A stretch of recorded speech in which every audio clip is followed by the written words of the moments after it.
My life's gonna change. Your life's gonna change. You gotta make that decision leaving this place. So no more want. Moving forward. We want to go distance ourselves from our friends and family because we have dreams. You go, boom. That hurt right there. But watch. Many of you, you have not only one, you have not only two. So one represents your mom, one represents your wife or ex or friend or peer or cousin, another one, another one, and another one, and another one. These are all people that are holding you back. Watch. Watch your heart. One of the scariest things about life is a question. The scary question can shake a soul up because no one's asked that question. So for me, the transition for somebody to want to change it and get clarity is actually asking questions. This hand represents you. This hand represents your friends and family. This is you saying, I want to go do something big with you. You go, but your friends are like, wait a minute, come back down here. What are you doing? Come back. No, Mom, Dad, I'm so sick and tired of being broke. Son, come back down here. We're not special, just regular. You think you're going to be a millionaire one day? And you keep going. Eventually, when you try to go and go, the tension gets hard. It's so difficult to break away because if you do, it's going to snap. So this is you and I. We want to go distance ourselves from our friends and family because we have dreams. You go, boom. That hurt right there. But watch. Many of you, you have not only one, you have not only two. So one represents your mom, one represents your wife or ex or friend or peer or cousin, another one, and another one, and another one, and another one. These are all people that are holding you back. Now watch how hard this is. I want to go. You can't, right? It's a very strong power that they have on you when they hold you back. But if one by one, you show that you want to go out there and win big, eventually they're going to realize how serious you are. Here's the difference between will and want. Go to you. How many adults use the following sentence? I want to have a big house. No one cares. I want to be rich so I can retire my parents. Weak word.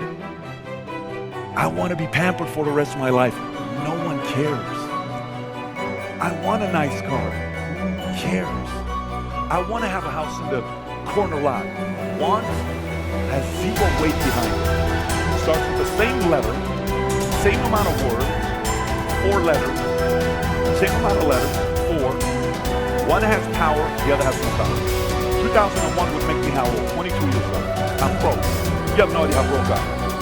The camera goes on me, and here's what this crazy 21, 22-year-old kid says, if you can play this video.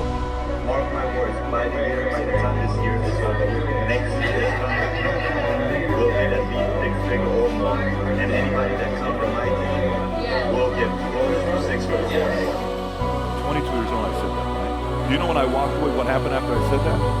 I lost everything. That's what's crazy. I'm sitting there, I'm going through all this stuff. My friends invite me to this club in Burbank, and my friend, Armin, he comes up to me. He says, hey, where's the 6 figures? Where's the millions, Pat? All the friends are looking at me. It's a joke. There's the dreamer.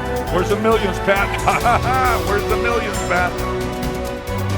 That's why you're afraid to say, I will. I read a quote the other day by Denzel.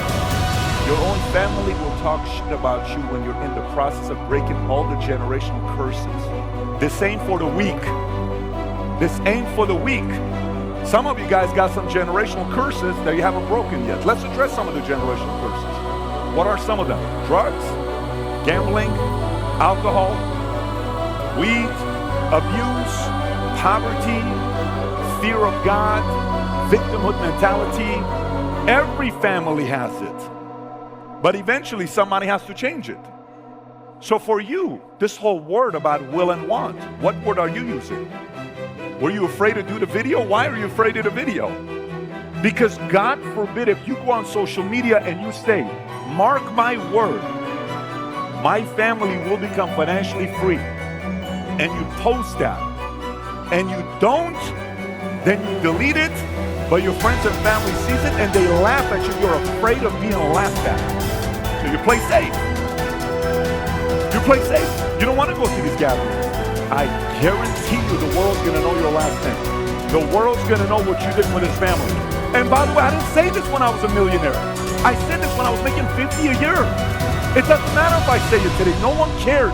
What matters is when I said it when I was 22, when I was a nobody. I didn't have a follower on social media. There was no valuetainment. I didn't have $100 in my account. Nothing at that time. Going back to you. Last night I told you, George put this entire meeting together for who? You. And only you. Yes, say it again. George put this meeting together for me. This is my meeting. My life's gonna change. Your life's gonna change. You gotta make that decision leaving this place. So number one, moving forward, everybody around you that's your blood, that's your family, that's in your base shop, that's on your team, every time they use the word want, change it. Stop them right there. Can I challenge you? Yes. Let's change that word to will. Change it to will. I will. We will. We will. I will. It's a powerful word. In life, I've lost many times. Let me tell you, many times. I've had girlfriends break up with me. I've had companies tell me they don't want to do business with me. I've had an employee tell me they don't want to be with me. I've had salespeople that have quit on me. I've had so many people that I've had losses with. I've competed against people that are inferior than me, and I lost to them because they had better work ethic than me.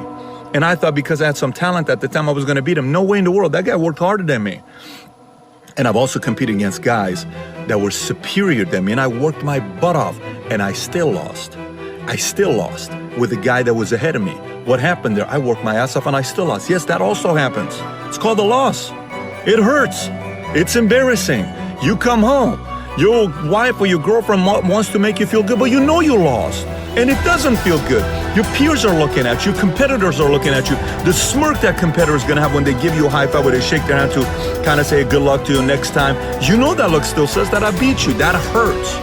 A girl breaks up with you. That hurts. But here's the kicker. Here's the kicker. In that moment, you will have a temptation.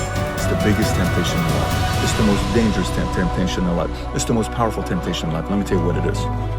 In that moment, you will have the choice of either blaming something on the outside or taking full responsibility. That temptation is so subtle, no one knows it. No one knows it. I have led thousands of salespeople that I've worked with, and I've seen some of them keep growing. One guy went from 30 grand a year to 50 grand a year to 100 grand a year to 200, 300, 400, 500, 600, 700, $1 million year income. Well, they have a lot of drama. Fast in 3 years. What happened to them? They never blamed. They always took responsibility. They never blamed. And I've had people that are 10 times more talented. Every 6 months, they have some kind of a subtle stop. You know why? Because they blame the different circumstances. Well, because of this, because it's this person's fault, that person's fault, this person's fault. Look, in life, it's going to be very easy for you to blame everybody. Very easy for you to blame everybody. But one day you'll sit down and people will say, how come you didn't make it bigger in life? You were very talented. What happened there? You can make up any BS and sell them, because typically people who are good at blaming other people are great salespeople. You can blame everybody else, but there's one person that's going to know that you didn't take responsibility, and that's you. That's a tough one to live with. One of the scariest things about life is a question. The scary question can shake a soul up because no one's asked that question for me. So for me, the transition for somebody to want to change it and get clarity is actually asking questions.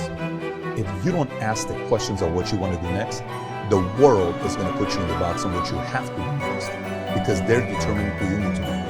And you are rising up to their expectations because you're not asking the questions yourself. So clarity to me stems from you being able to sit down and ask those tough questions that piss you off, that irritate you, that make you emotional, that you cry over, that you reflect, that makes you want to do research, that makes you follow up, that makes you sit down and say, I don't really know.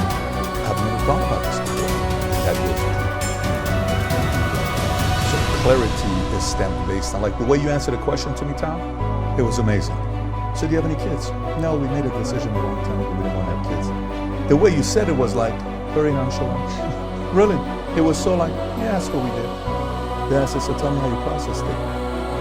It's very obvious that was a very comfortable, certain decision with a lot of time. Very few people do. And then you got clarity. And clarity gives confidence. So somebody looks at your eyes, when you give the answer, there is no, looking away or uncomfortable or anything. But this is who you are. This is the decision.